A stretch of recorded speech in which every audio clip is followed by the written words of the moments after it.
estar hablando en Agenda Ciudadana sobre el balance de gestión y proyecciones para el 2015 del Centro Nacional de Registro. Me acompaña el director ejecutivo del Centro Nacional de Registro, el señor Rogelio Canales Chávez. Yo lo tengo por primera vez en Agenda Ciudadana y tiene un par de meses de estar acá como director ejecutivo, así que me gustaría pues que nos contara, tal vez para ir comenzar, que nos contara un poco hacia dónde está orientando la gestión usted, bueno, desde que asumió, y para este año, ¿cuáles van a ser las prioridades? En primer lugar, decirle de que hicimos una reestructuración interna para conformar un equipo de trabajo muy dinámico, emprendedor, con mucha mística, comprometido con el proyecto nacional, principalmente con todos los lineamientos que ha establecido el Gobierno de la República y que hemos establecido nosotros como institución. El Centro Nacional de Registros es una entidad que tiene una cantidad de responsabilidades, funciones. Tenemos 5 registros en la institución, albergados en la institución, y el registro de la propiedad raíz e hipotecas, que es el más conocido, tiene presencia en 11 departamentos de los 14 que tiene el país, y próximamente tendremos un nuevo registro en el departamento de Cuscatlán, en la cabecera departamental en Cojutepec. El año pasado tuvimos también la inauguración de las nuevas oficinas del registro de la propiedad en Aguachapán. Y también tuvimos la inauguración de un nuevo registro, que es el registro de garantías mobiliarias. El día 13 de octubre del año pasado inauguramos ese registro en la ciudad de San Salvador con cobertura a nivel nacional. Le decía de que en el seno de la institución tenemos cinco registros: el registro de la propiedad raíz e hipotecas, el registro que corresponde al catastro nacional, el registro de comercio, el registro de la propiedad intelectual y este último que le mencionaba, el registro de garantías mobiliarias. Hemos tenido también un proceso de impulso a las actividades que se venían desarrollando en cuanto a gestión de la calidad. Antes nosotros denominábamos eso como gestión de la calidad hacia la mejora continua. Nosotros le hemos dado en llamar gestión de la calidad hacia la excelencia. Queremos ofrecerle al público usuario respuestas ágiles que permitan darle satisfacción en sus demandas, y eso lo estamos planteando para ir acortando los tiempos y mejorando la calidad con la que se ofrezcan los servicios. Todo esto se enmarca dentro de los principios básicos y lineamientos que nos dio el señor presidente de la República, el profesor Salvador Sánchez Serén, que nos expresaba de que era necesario de que la gestión se distinguiera de las gestiones anteriores. Por ejemplo, que haya transparencia, una calificación y una característica fundamental en toda institución pública. Y para eso vamos a hacer todos los esfuerzos que estén a nuestro alcance a fin de evitar lo que en el pasado existió.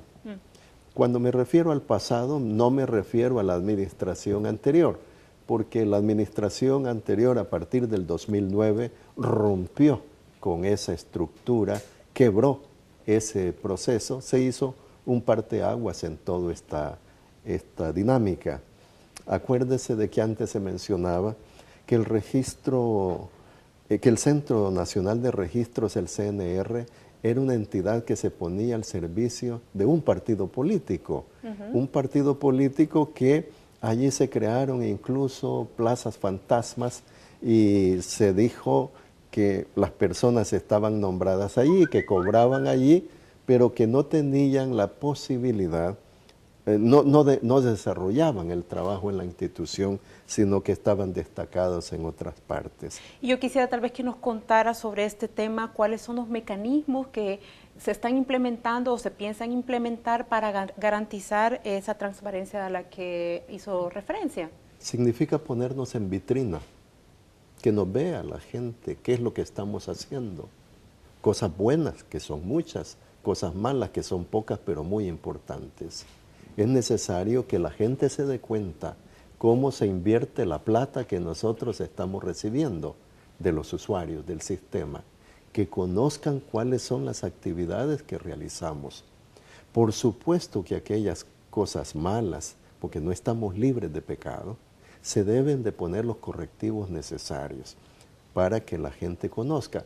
Pero la transparencia al mismo tiempo presenta dos aspectos importantes. Uno es que estamos obligados nosotros a rendirle cuentas al Estado, a la sociedad, a la población, decirles esto es lo que hemos hecho. Y dos, el derecho que tiene la población a exigir rendición de cuentas y hacer contraloría social. Eso es básico para el crecimiento de los pueblos, para el crecimiento de los estados. Acuérdese que en las gestiones del pasado había oscuridad, había manejos arbitrarios de los dineros de la población, se manejaban en cuentas especiales, ¿verdad? Había una cantidad de cuentas que la gente y no daban cuenta de ello.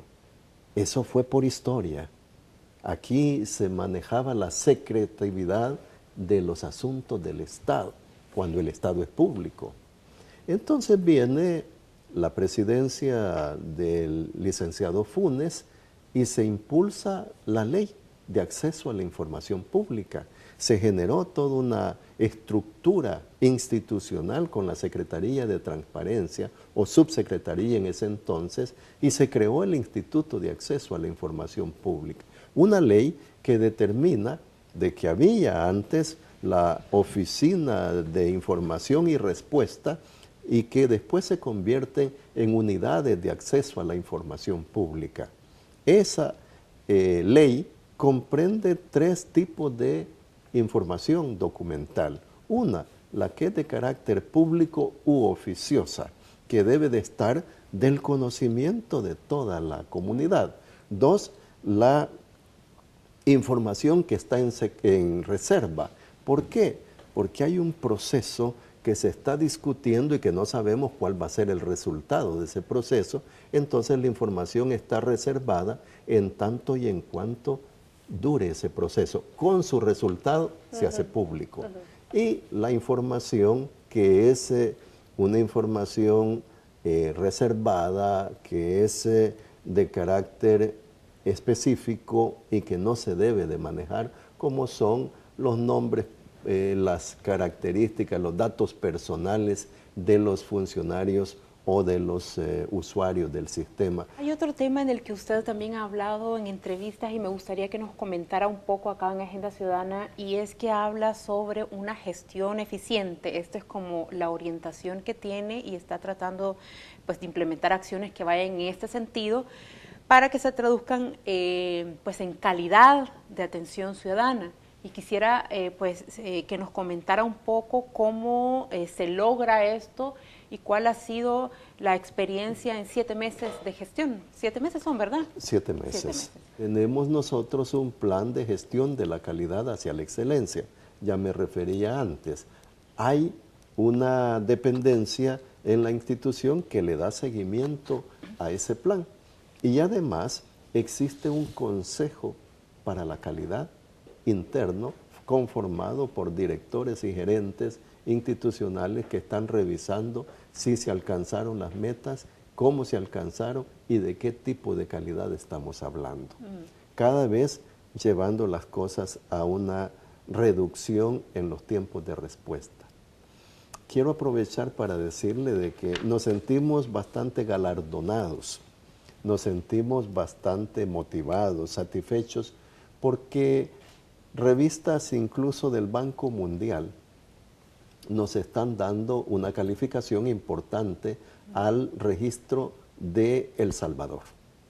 Nosotros estamos en una posición en segundo lugar después de Costa Rica. Pasando al tema de proyecciones para el 2015 y para este quinquenio, de hecho, hay una serie de anuncios, por ejemplo, el lanzamiento de Ventanilla Express. Quisiera que me comentara un poquito de esto, ya casi tengo que ir a pausa, pero entre otros, como actualización del catastro en algunas partes del territorio y pues que nos contara un poquito en qué consiste este lanzamiento, ya que es un servicio que va directamente orientado para usted.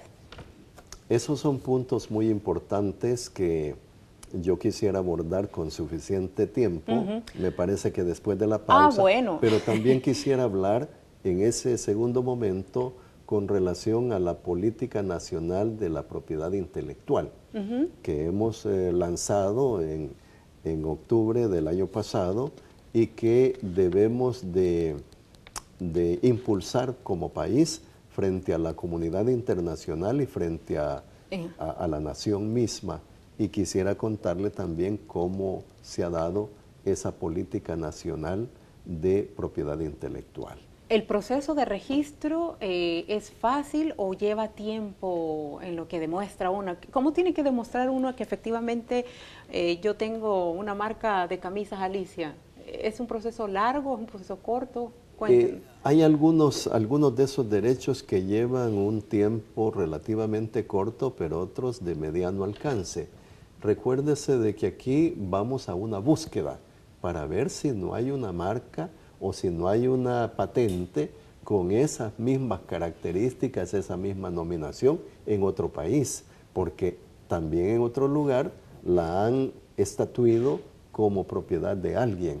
Igual aquí hacemos búsqueda en lo nacional para ver si esa marca se debe de utilizar o no, o ya está reservada para una persona o una empresa en particular. Entonces, esos derechos generan derechos económicos para los autores o para los propietarios de esas marcas. Y así, en lo nacional también, con respecto a los productos de los que hemos hablado. Le voy a preguntar por un producto en específico, seguro que ya le han preguntado, y más de algún televidente está pensando a lo mejor lo mismo. El tema de las pupusas. En algún momento se decía que en Honduras se había registrado a las pupusas como hondureñas y aquí hubo gente que protestó. ¿Qué pasa? Esto por poner un ejemplo. ¿Esto es real, Rogelio? Sí, mire, hay productos que son con naturales a una región determinada. Por ejemplo, en México tiene usted el tequila y el mezcal, que son mexicanos, pero que puede surgir en algún otro lugar un producto con similares características y le quieren poner su nominación parecida, se genera toda una discusión. Aquí en El Salvador tuvimos el caso de las pupusas. En Sudamérica hemos tenido la discusión con respecto a una bebida también alcohólica, el pisco. El pisco peruano y el pisco chileno. Y entonces los diferentes países para el registro de esa marca tienen que hacer un proceso de investigación y de respeto a la historia de cómo ha ocurrido. Nosotros estamos en ese proceso justamente aquí discutiéndose y no voy a entrar más en detalle sobre eso porque es una cuestión de discusión procesal y está en esa dimensión. Pero así surgió lo de las pupusas. Honduras decía que ellos tienen sus pupusas. Bueno, ellos tendrán sus baleadas allá que le llaman, ¿verdad? De hecho son como diferentes, que son diferentes. No son lo mismo. Las pupusas son muy salvadoreñas e incluso se dio una explicación que viene del náhuatl. El hecho de ponerle el nombre de las pupusas. Y entonces eso fue discutido y finalmente superado. Y las pupusas, se dice, son salvadoreñas. Nos queda el tema del lanzamiento de la Ventanilla Express. Esto yo lo insisto un poco porque pues es una información que el ciudadano tiene que saber.